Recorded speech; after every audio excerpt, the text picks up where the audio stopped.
How's that? Dito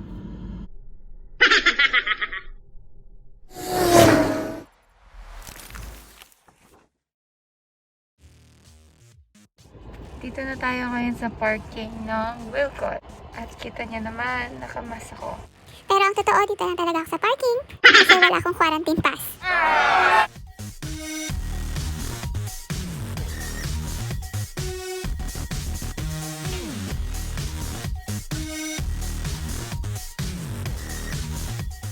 Alisin mo muna yung mask mo para makahinga ka mabuti. I have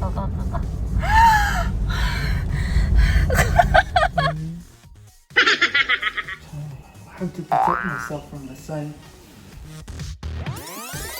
Magko-construction muna tayo sa araw na to. Gagawin ko lahat para magawa lang today yung walkway.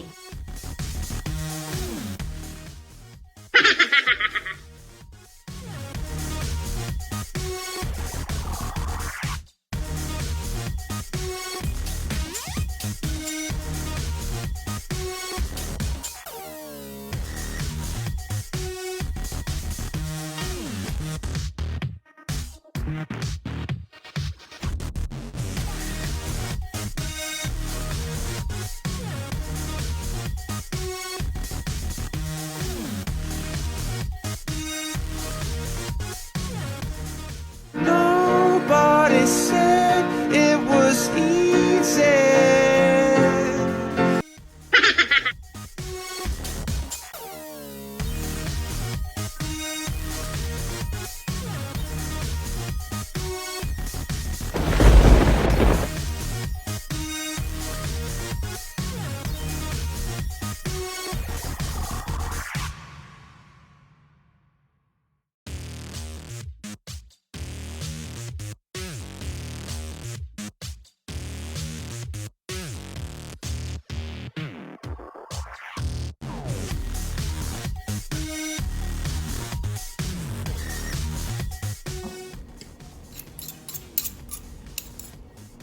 Pa-practice muna ako.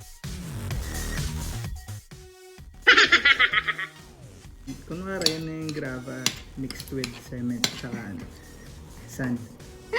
Niloko mo yung adobo ko Nakikita ko sa TV to eh. Sa YouTube. Sabi niya. Tutusok sa gitna. Ganun. Yan. Tapos. Kunyari yun pala. Yan. Ito yung pala. Binibilog nila yan. Ginagawa nila ng crater para dun sa tubig. Yan. Yun. Kasalo. Tatansyain lang daw eh. Tapos. Yan. Tapos.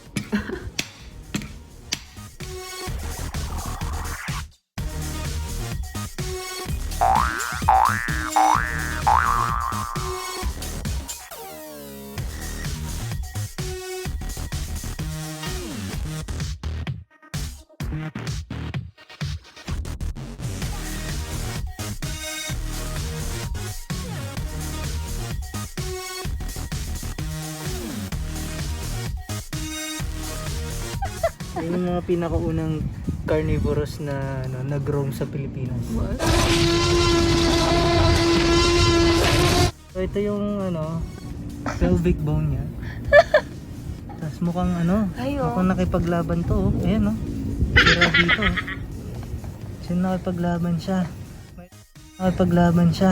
May paglaban sa isang Unggoy. pwedeng predator or pwedeng gusto niyang kainin.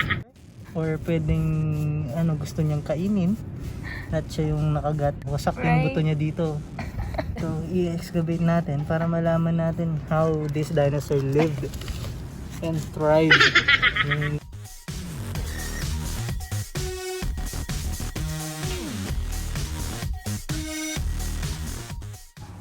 It's another Friday and it means it's construction time.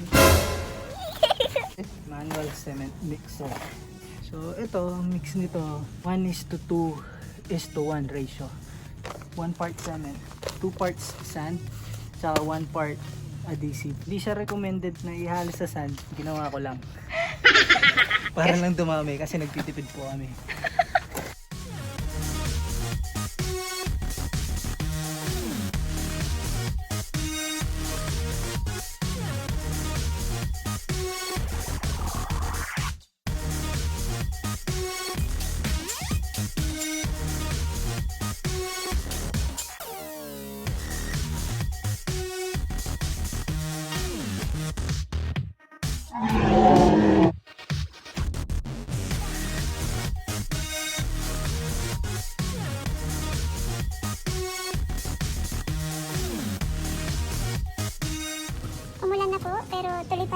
laban.